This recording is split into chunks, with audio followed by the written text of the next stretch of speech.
آج ایک ناظرین اہم خبر ہے جس کے بارے میں ہم آپ کو بتانا چاہتے ہیں اور آپ کے سامنے رکھنا چاہتے ہیں۔ تحفظ آئین پاکستان،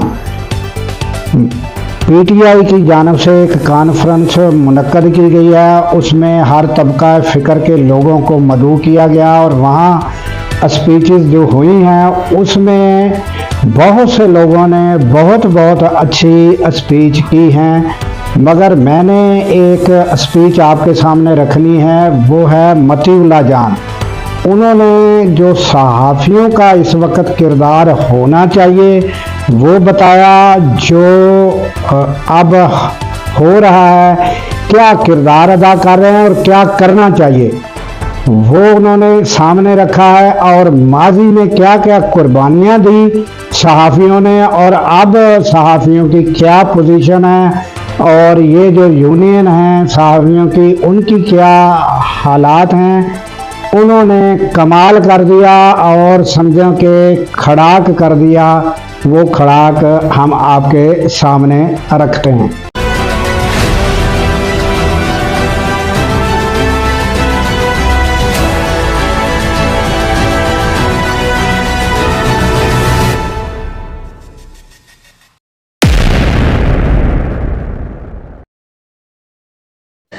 دوستوں کا اور معزز جو سینیٹرز اور ایم این ایز اور وکلا کا بھی، یہ بیسیکلی اسٹرگل تو مشترکہ ہوتی ہیں اور اس میں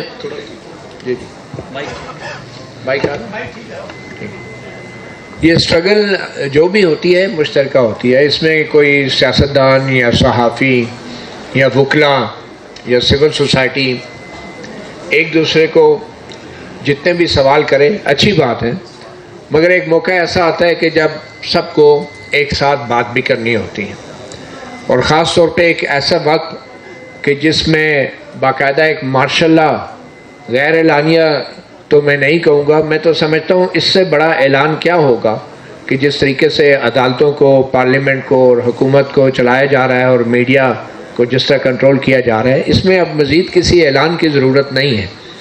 تو میں تو سمجھتا ہوں یہ ایک اعلانیہ مارشل لا ہے۔ یہ بالکل ویسے ہی مارشل لا ہے جیسے جنرل ضیاء الحق کے دور میں مارشل لا لگا۔ اس میں صحافیوں نے بھی بڑھ چڑھ کر اس کی مزاحمت کی، اس کے لیے قربانیاں دی، اور میں آج بھی سمجھتا ہوں کہ میڈیا اس کا ایک طبقہ جو ہے وہ نشانے پہ ہے اور دوسرا طبقہ کھانے پہ ہے، اور جو طبقہ نشانے پہ ہے، کھانے والا طبقہ، اس کو مختلف ناموں سے پکار رہا ہے۔ جنرل ضیاء الحق کے دور میں بھی یہ ہوا، کیونکہ افضل بٹ صاحب بھی بڑے پرانے صحافی ہیں اور صحافیوں کے لیڈر ہیں، اور یہ جتنا بھی پاکستان کی جمہوریت کا سفر ہے اس میں افضل بٹ صاحب جو ہیں اس کے یعنی شاہد بھی رہے ہیں اور اس کے اہم کردار بھی رہے ہیں، اور جتنا کریڈٹ یا ڈس کریڈٹ ہم سیاسی قیادت کو دے سکتے ہیں، میرے خیال میں ہمارا حق ہے کہ ہم اپنی میڈیا کی قیادت کو بھی اتنا ہی کریڈٹ اور ڈس کریڈٹ دیں کہ جن حالات میں آج ہم پہنچ چکے ہیں۔ تو ضیاء الحق کے دور کی بات ہو رہی تھی، تو اس وقت ایک کھانے والا جو طبقہ تھا وہ نشانے پہ آئے طبقے کو مختلف نام دیتا تھا اور کہتا تھا کہ یہ کمیونسٹ ہیں، یہ کافر ہیں، یہ بھارتی ایجنٹ ہیں، یہ روسی ایجنٹ ہیں۔ اور آج بھی اگر ہم اپنے میڈیا پہ نظر گھمائیں تو ہم دیکھ رہے ہیں کہ کچھ صحافی آج بھی بات کر رہے ہیں کہ صحافیوں کی یہ ایتھکس ہوتے ہیں، صحافیوں کے یہ اصول ہوتے ہیں، یہ صحافت ہے، یہ نہیں ہے، یہ یوتھیا ہیں، یہ پٹواری ہیں، مختلف ناموں سے یاد کیا جا رہا ہے۔ اور بڑے بڑے اینکرز اور صحافی حضرات اپنے پروگراموں میں بیٹھ کے جو موازنہ کرتے ہیں مختلف سیاسی جماعتوں کے نمائندوں کو بٹھا کے، تو وہ یہ تاثر دے رہے ہوتے ہیں کہ جیسے یہ جو چپکلش ہے، یہ جو ایک کشمکش ہے، یہ سیاسی جماعتوں کے بیچ میں ہے، اور ہم لوگ اس ایک بیانیے کا حصہ بن رہے ہیں جس میں یہ اعلانیہ مارشل لا کی جو حکومت ہے یہ پوری دنیا کو یہ تاثر دے رہی ہے کہ شاید یہاں پہ یہ جو اختلافات ہیں، یہ جو چپکلش ہے، یہ جو ایک بحران ہے، یہ سیاسی جماعتوں کے بیچ میں ہے. ایسا نہیں ہے، اور یہ سب ہم اچھی طرح جانتے ہیں، اور بلکہ یہ وہ سیاسی جماعتیں بھی جانتی ہیں جو اس وقت حکومت میں ہیں. تو اس تاثر کو بنانے میں ہمارا میڈیا جو ہے وہ بھرپور انداز سے استعمال ہو رہا ہے. آپ اس بات کا اندازہ لگائیں کہ کاروبار معمول کے مطابق چل رہا ہے، گلشن کا کاروبار چل رہا ہے، اور اس کے سب سے بڑا ثبوت یہ ہے کہ اس ماشاء اللہ جیسے ماحول کے اندر بھی ہماری صحافتی تنظیمیں، ہماری صحافتی قیادت وہ یہ تاثر دے رہی ہے کہ میڈیا کے اوپر پابندیاں تو ضرور ہیں، بحران بھی ضرور ہے، مگر حالات اتنے خراب نہیں کہ میڈیا قلم چھوڑ ہڑتال کرے. حالات اتنے خراب نہیں کہ میڈیا اپنے بازوں پہ کالی پٹیاں باندھ کے پروگرام کریں. حالات اتنے خراب نہیں کہ صحافی ان جھوٹ بولنے والے بے بس اور بزدل حکمران سیاستدانوں کی پریس کانفرنسوں کا بائیکاٹ کریں. حالات اتنے خراب نہیں کہ یہ میڈیا چاہے ٹیلی ویژن کے ورکر ہیں چاہے اخبارات کے ورکر ہیں، ان کے لیے پارلیمنٹ کے سامنے لگاتار دھرنا دے. حالات اتنے خراب نہیں کہ یہ میڈیا جو ہے وہ سوشل میڈیا کے اوپر کم از کم ہمارے جو قائدین ہیں وہ آواز اٹھائیں، کوئی بیان جاری کریں. حالات اتنے خراب نہیں کہ ہمارے صحافتی قائدین اور تنظیمیں جو ہیں وہ ابھی بھی بیرون ملک دوروں سے انکار کریں. حالات اتنے خراب نہیں ہیں کہ جو بڑی صحافتی تنظیمیں ہیں بشمول پی ایف یو جے، ہمارے پریس کلبز جو ہیں وہ اعلان کریں کہ یہ جو حکومتی سیاستدان ہیں، وزرائے ہیں، اطلاعات ہیں، ان لوگوں کی پریس کلب میں داخلہ بند کرنا چاہیے. حالات اتنے خراب نہیں. ابھی بھی یہ تاثر دیا جا رہا ہے کہ حالات اتنے خراب نہیں ہیں کہ ہم لوگ حکومت سے پریس کلب کے لیے یا اپنی یونینز کے لیے فنڈ مانگنے نہ جائیں اور فنڈ مانگے نہ اور وصول نہ کریں. تو میرا یہ خیال ہے کہ میں تو بطور صحافی اپنے گریبان میں جھانکنے کی کوشش کروں گا، اپنی کمیونٹی کے اوپر بات کروں گا. ہم کیا سیاستدانوں کو لیکچر دے رہے ہیں کہ پہلے بھی سیاستدانوں نے دھوکہ کیا، پہلے بھی خواب دکھائے گئے، پہلے بھی بڑے وعدے کیے گئے، کبھی ایک آ جاتی ہے کبھی دوسری پارٹی آ جاتی ہے. ہمیں پارٹیوں سے کیا لینا دینا؟ کیا ہماری ڈگریاں جعلی ہیں؟ ہم نے کوئی ساری عمر جھک ماری ہے کالجز اور یونیورسٹیوں میں کہ ہمارا اپنا کوئی نظریہ یا اپنی کوئی کاز ہی نہیں ہے؟ میرے جیسا بندہ بیٹھ کے ہم بیرسٹر گور کو بھی تنقید کر لیں گے، سلمان راجہ پہ بھی کر لیں گے، محمود اچکزئی سے بھی کر لیں گے کہ جی آپ نے تو یہ وعدے کیے تھے. ٹھیک ہے آپ نے وعدے کیے تھے، لیکن میرا اپنا کوئی نظریہ نہیں ہے کہ میں ان کے وعدوں کے پیچھے چلوں گا. ایک حکومت آئے گی تو اس سے بھی فنڈ پکڑیں گے، دوسری حکومت آئے گی تو اس سے بھی فنڈ پکڑیں گے. صحافیوں کے ساتھ کچھ بھی ہو جائے، دو چار نعرے مار لیے پارلیمنٹ کے سامنے، پریس گیلری سے واک آؤٹ کرا لیا، تصویریں بنا لی، پریس ریلیز جاری کر لی. ہم کیا کر رہے ہیں؟ اور آج بھی سوشل میڈیا کے اوپر اگر دیکھیں ہم تو ہماری تنظیمیں، ہمارے جو قائدین ہیں وہ واضح پوزیشن نہیں لے پا رہے ہیں ان تمام مظالم کے حوالے سے کہ جو اس وقت میڈیا کے ساتھ روا رکھے گئے ہیں. آج بھی ہم اپنے پلاٹوں کے لیے، اپنی اسکیموں کے لیے منظوریاں لینے کے لیے ملاقاتیں کرتے ہیں. وزراء کو پریس کلبوں میں بلا کے ہم پھول کی پتیاں نچھاور کرتے ہیں اور بات ہم کرتے ہیں کہ پہلے یہ وعدہ کیا گیا تھا ووٹ کو عزت دینے کا، اور پھر ہم بات کرتے ہیں کہ قانون کی بالادستی کی بات کی گئی تھی.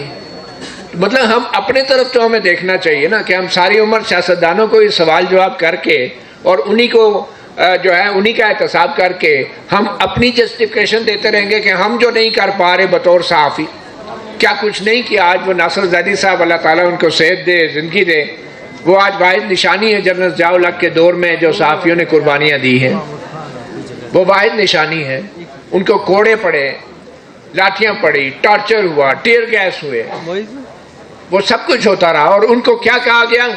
ان کو جیالہ صحافی کا نام دیا گیا. اور آج ایگزیکٹلی اس مارشل لا کے دور میں ایک بار پھر صحافیوں کو اسی طرح کے نام دیے جا رہے ہیں، پٹواری صحافی تو یوتھیا صحافی اور کیا نہ کیا نہیں کہا جا رہا۔ میرا یہ رائے ہے بطور صحافی کہ اس مارشل لا کے دور میں ہمیں ایگزیکٹلی وہی مزاحمت کی تحریک چلانی چاہیے جو جنرل ضیاء الحق کے دور میں چلی تھی، جو جنرل مشرف کے دور میں چلی تھی، اور بلکہ اس سے بھی پہلے جائیں تو فیلڈ مارشل ایوب خان کے دور میں چلی تھی۔ ہم میڈیا والوں کو، اور خاص طور پہ اب جبکہ سوشل میڈیا کا دور ہے، ڈیجیٹل دور ہے، تو ہر شخص میں سمجھتا ہوں ہر شہری جو ہے وہ صحافی ہے۔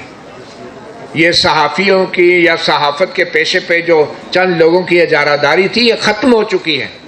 ایون کہ ہماری جو صحافت کی ڈگریاں ہیں، میں سمجھتا ہوں اب ان ڈگریوں کی بھی وہ اہمیت نہیں رہی، کیونکہ ہر شخص، ہر شہری جو دیکھتا ہے، بولتا ہے، سنتا ہے، محسوس کرتا ہے وہ صحافی ہے، اور اس کے پاس ایک موبائل فون ہے جس میں کیمرہ ہے اور ویڈیو بنا سکتا ہے۔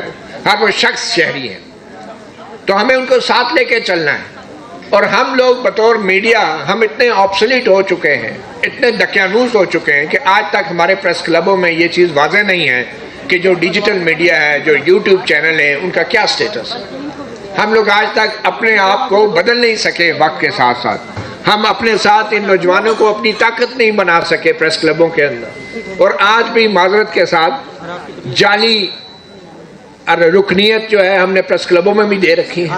میں صرف یہ بتا رہا ہوں کہ جو میڈیا، جو صحافی ہے، جو معاشرے کی آنکھ اور کان ہوتا ہے، اگر آنکھ اور کان کا یہ حال ہے تو ہم باقی کسی سے کیا گلہ کریں گے؟ تو میں تو صرف اپنے بارے میں بات کروں گا، میں کسی سیاستدان سے کو نہیں جانتا۔ ہمارا کام ہم سیاستدانوں سے سوال کریں، وہ میں ہر دور میں کرتا رہا ہوں، یہ بات نہیں ہے، لیکن اب وقت آ گیا کہ ہمیں اپنے گریبان میں جھانکنا چاہیے۔ نئی نسل کو قیادت دینی چاہیے میڈیا کی۔ ایک سب سے بڑا المیہ یہ ہے کہ ہماری جو قومی قیادت ہے وہ پریس کلبوں کی سیاست کے اندر پھنس چکی ہے، اور چھوٹے چھوٹے گروپ بندی کر کے وہ اپنی سیاست چمکاتی ہے۔ یہ نئی نسل جو آئی ہے، نوجوان لوگ جو ہیں، ان کے حوالے کرنی چاہیے ہمیں قومی قیادت، صحافیوں کی، پی ایف یو جے کی قیادت، پریس کلبوں کی سیاست۔ بھائی الیکشن لڑیں گے تو ملے گی نا، الیکشن لڑیں گے، آپ بھی لڑتے ہیں، وہ بھی نہیں بالکل لڑیں گے، میں یہی کہہ رہا ہوں، تجویز دے رہا ہوں، آپ پریشان نہ ہوں، میں صرف تجویز دے رہا ہوں، آپ پریشان نہ ہوں۔ پہلی بات، اور آخر میں بس اس بات پہ کنکلوڈ کروں گا کہ ہمیں، جیسے میں نے پہلے کہا تھا، اسٹرگل سب کی مشترکہ ہوتی ہے۔ اگر ہم لوگ اپنی صفوں میں اتحاد پیدا نہیں کریں گے، اپنے کام میں جدت لے کر نہیں آئیں گے، نوجوان لوگوں کو موقع نہیں دیں گے قیادت سنبھالنے کا، تو اس وقت تک ہم ایک دوسرے کو ہی بلیم کرتے رہیں گے، اور اس وقت تک ہم جرأت اور بہادری کے ساتھ صحافیوں کے حقوق کے لیے حکمرانوں کے سامنے بات نہیں کر سکیں گے، ان کے سامنے آنکھ نہیں ملا سکیں گے ان سے، کیونکہ ہم ان سے فائدے بھی لے رہے ہیں اور رسمی طور پہ احتجاج بھی اپنا جاری رکھا ہوا ہے۔ بہت شکریہ۔ بہت شکریہ متی اللہ جان۔ تو ناظرین، آپ نے متی اللہ جان کو سنا۔